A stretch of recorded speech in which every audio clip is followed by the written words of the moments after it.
So how long have you been here then? Well, almost 30 years. And are you here to stay? Yes, I am. I came to stay. Yay! Yes. Welcome to One Day in Vienna. Our guest today, Jelena Andjelkovic. Name Jelena Andjelkovic. Geburtsland Serbien. Ankunft in Wien. 1994. Familienstand. Alleinstehend. Beruf Dolmetscherin. I'm your host, Lauren Löw, and welcome to this podcast where we're going to be uncovering those memorable anecdotes about this magical city that, let's face it, we all love and hate in moments. The expats featured on this show will be enlightening us as to how they navigated becoming a local in Vienna, often with a splattering of hilarious culture clashes to boot.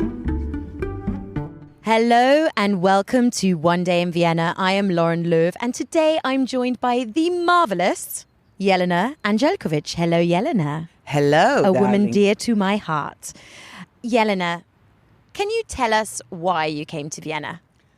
Well, actually, I wanted to go to Great Britain, but my mother wanted me to come here to study languages, and now I'm very grateful to her that I came here and studied interpretation and translation, German, English, and Bosnian, Croatian, Montenegrin, and Serbian, which is one language. So how long have you been here then? Well, almost 30 years. And are you here to stay? Yes, I am. I came to stay. Yay! Yes. Do you have any favourite places in Vienna? Oh, there are a lot of favorite places. I like to sit on the channel down there, on the Danube channel. It's very nice. I like to go to the Danube to swim there. It's also amazing because it's actually the only city where you have this luxury to go, by foot, not to pay anything, and to swim in a very clear water of Danube. Then I have this building here, University of Vienna. There's a lovely atrium there, and you can sit there by sunny days or by rainy days. And if you meet with some friends, you can have a, glass of sekt or champagne and have a really good time there. Die Universität Wien ist eine der ältesten und größten Universitäten in Europa.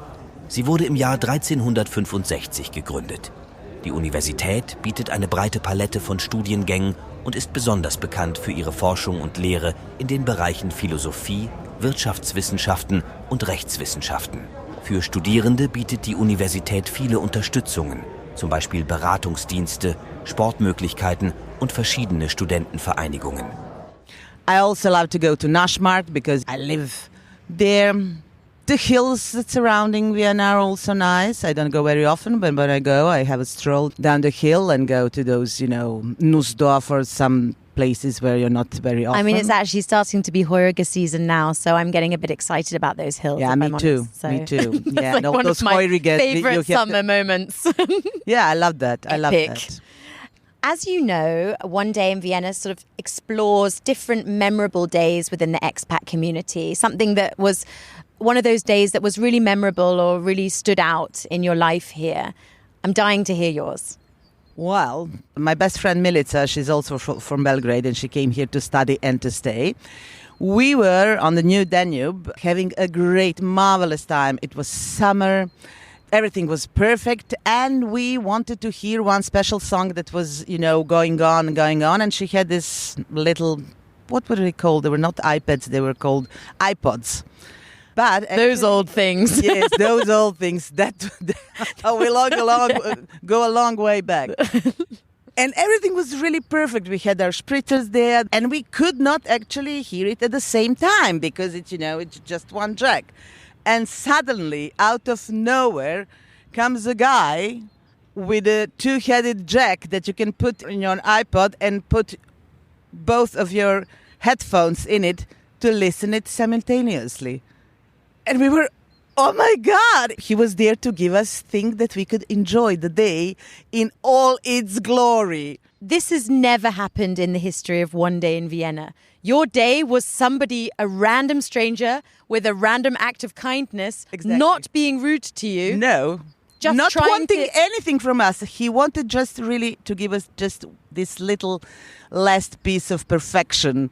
The cherry on the top of the cake. Really, it was. And we really cherish that moment. Just thank you. Thank everybody. It's a small thing, but it made our day even glorious, more glorious than it was. So Random I remember acts of kindness, people. In Vienna, it makes your life. Yeah. We were actually talking about this just before we started recording. We were saying that perhaps in Vienna, life is so great that people need to create the grumpiness in order to make you aware that life can't be perfect, because otherwise it would be maybe too good. Do you agree with that? It would be kitschig, and they don't want that. Actually, they have a long tradition of, complaining under the Kaiser afterwards. But actually, the life is really so good. And if you cannot go every day and say, oh, everything is nice, oh, everything is beautiful. You have to make some kind of imperfection, some kind of, a little complaint, but a little. It's always, those Viennese people, they're always grumpy, and you are being grumpy Viennese at the same time. Because the rest of it is blimmin' great. That's why. It is. We used to say that, especially expats from ex-Yugoslavia, we always say, because we've seen much worse, not so worse that other countries are seeing, but we've seen worse, and we all say, we're living in Disneyland. It's amazing. And it truly is. We've met a lot of expats who've had a lot of culture clashes. Have you had any culture clashes? No, actually, I didn't. I think that also my friends, they never experienced that. Because Yugoslavia, it's almost on border with, it used to be, it had the border with Austria, and this culture, it's not very different from Yugoslavia. Maybe we are a little bit more wild, and Austrians are not that wild, but they're not also so restrained like Germans or, other people, other German-speaking people. So I really don't see any clash, culturally speaking.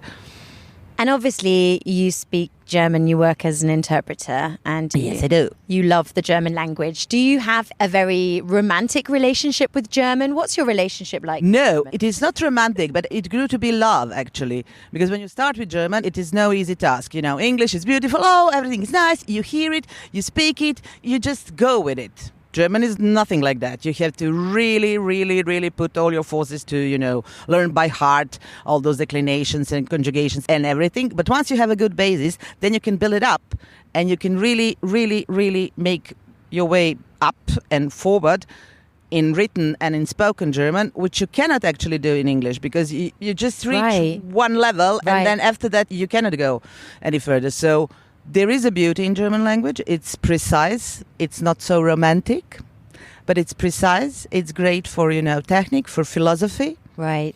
It has its beauty in, you can make up words, and they're totally legit. They're not, they don't sound, oh my God, what's that? Do you have any favorite words, perhaps Austrian German words? Oh, Austrian German words. Leiwand. Yeah, why do you love leiwand? It sounds so nice, and it's a really, it's a leiwand. Something is leiwand. It doesn't have any, the real meaning, it doesn't connect to anything, but it sounds nice, and it's totally, rolls off the tongue. Yeah, exactly. That's nice, and, Wienerisch, it sounds very, very nice. I don't speak it. It would be ridiculous if I spoke it, but I love the sound. It's like music. It's totally different from the German. I find it very melodic. Yes, it is. It's melodic. We're hearing a lot that dialect is people's favorite. When you hear them sing, it doesn't sound like German at all. It sounds, almost like English. It just flows in Viennese dialect. So, yeah, it's a nice dialect. And do you have any other favorite words? Other favorite words? Marmelade. It's a nice word. Marmelade, yeah.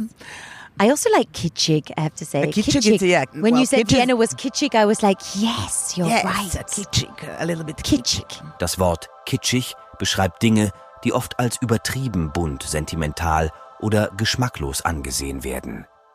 Man verwendet es, um Objekte, Kunstwerke oder Dekorationen zu beschreiben, die versuchen, ästhetisch ansprechend zu sein, aber dabei als zu überladen oder unnatürlich empfunden werden. Kitschige Gegenstände sind meistens sehr auffällig und nicht unbedingt hochwertig, sondern sollen Aufmerksamkeit erregen. Es muss ein bisschen kitschig sein. Yeah. A little bit of it, it's not bad.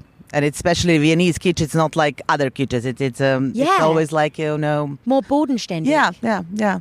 And people use that word like kitschig, and it doesn't mean bad somehow. It's it means it's just like a little bit egged on too much. It's not. Maybe like your story. Maybe like the guy just handing those headphones over. That was a kitschig moment. Yes, but it was true, actually. Yeah. The problem with kitsch is that it presents something that it's not like that. But my moment was kitschig, and it was true. And I have Milica as a witness that I didn't actually made it up, because it sounds made up. We've heard more people not giving as much love as that day. So it's very nice to have a story where people just, you need this, I'm just going to give it to you. There you go, girls. And what tips, I mean, you've been here for 30 years, but what tips would you give somebody moving to the city now or who has just moved? Some pearls of wisdom. What information did you feel you missed and you'd give to other expats as a present? Ask people. If you study, go to the university, not because just you have to sit there, but because you will, meet people who know exactly what you should do, and you do that. Obey the rules. The rules are not strict, very simple rules. You do that, and that, and you will get what you want. It's not like in, other countries that I went to and been to, do everything and you don't get anything. No, here is a real promise. You just do this, and this, and you will get by. So just obey simple rules. You don't need to do anything against your nature or your personality. Just come, okay, that's the way, and it follows. Oh, that's beautiful advice. Thank you, Jelena. And thank you for joining us. The sun has just come out over the Votivkirche. It's kitschig. It's a kitschig moment, but I have to say. But it's true. Come on, it's true. Thank you for joining us today. Auf Wiederhören. Bye-bye. Bye. You love Vienna too and want to learn German? Innis Vienna will get you there. Vienna's best language school offers a variety of courses and trainings at different levels, at different times, and at different intensities. All information about Innis Vienna and today's guests can be found in the show notes. And there we also explain all other German words, terms, and Viennese areas from this episode. Thanks for listening. Auf Wiederhören.